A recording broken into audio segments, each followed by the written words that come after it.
Bismillahirrahmanirrahim ve bihi nesta'in. El hadisu sadis. Yani 6. hadisке жетtik. Бұл Abdullah an Abi Abdullah an-Nu'man ibn Bashir radıyallahu anhu. Nu'man ibn Bashir radıyallahu anhu'dan rivayet kılınat. Peygamberimiz sallallahu aleyhi ve sellem'den ушундай деп жатканын уктум дейт. Innel halale bayyin ve innel harame bayyin. Halal dağı açık taqtalgan, haram dağı açık taqtalgan şeriatımızda. Ал Кур'ан-ы Керимде, пайгамбарыбыздын хадистеринде харам нерселер бардыгы айтылган, харам нерселердин да бар айтылган. Жана ушул харам менен халалдын ортосунда муштабихат, яни шектүү болгон нерселер бар. Аны көпчүлүк адамдар билбейт, жана шектүү болгон нерселерди көпчүлүк билбейт экен. Ошо шектүү нерселерге түшүп калабыз, шектүү нерселерди жеп калабыз, шектүү амалдарды жасап калабыз, шектүү болгон сөздөрдү да айтып калабыз кээде. Ушул сөздү айтуу шектүү, яны ошолду жайызбы, туурабы, туура эмеспи, макруу, харамбы деген ушундай шектүү нерселер өтө көп негизи. Яны халал нерсе бар, харам нерсе бар, ортосунда шектүү нерселер бар. Яны фаманиттака шубхат, ким ушул шектүү нерселерден сактанса, ал динини жана намысыны сактаган болот.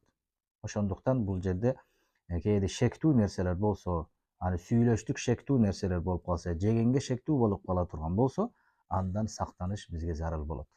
Себеби шектүү нерсеге түшө турган болсок, харамга жакындашуу бизге аз эле калат, харамга билбей кирип калышыбыз мүмкүн болот.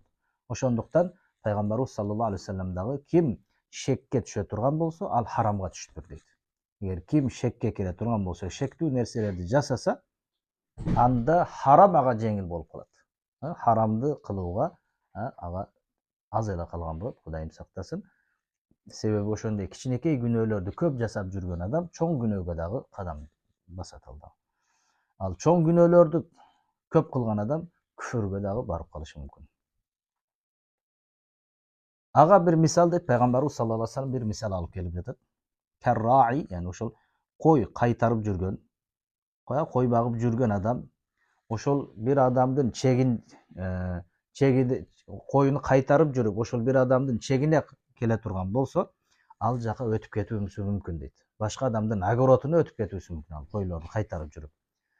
Себеби ким ошол кошунанын огородуна жакын болгон жерге келип коюну кайтара турган болсо, ошол жерде бага турган болсо, ал кошунага өтүп кетүү коркунучу болот. Ошондуктан ар бир падышанын ошондой чеги болот. Ар бир адамдын ошондой кайтара турган, кой кайтара турган жери болот. Жана бул жакта Аллах Тааланын да ошондой жери бар. Аллах Тааланын анын чеги бул харамдары болот. Аллах Таала кээ бир нерселерди харам кылган, ушул жерден биз аны ашканга, аны жасаганга болбой калат. Жана бул жерде пайгамбарыбыз саллаллаху алейхи вассалам албетте бир денеде бир ууч эт бар дейт. Бир ууч эт бар. Эгер ушул бир ууч эт оңоло турган болсо, жалпы дене оңолот дейт. Эгер ошол бир ууч эт оңолбосо, анда жалпы дене оңолбойт экен. Эгер ошол бир ууч эт бузуку болуп, бузулуп оңолбосо, анда жалпы дене оңолбойт. Ал эмне? Ал жүрөк. Ошондуктан бул жүрөк, бардык нерсе негизи жүрөктөн болот.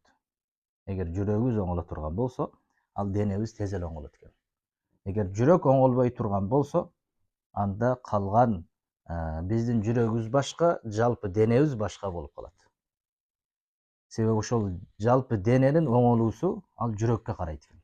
Эгер жүрөгүбүз жакшы боло турган болсо, ошол жүрөгүбүздөн ниеттерибиз оңоло турган болсо, ичибиз биздин нафсибиз оңоло турган болсо, анда биздин сыртыбыз дагы ошого карап оңолушту баштайт негизи.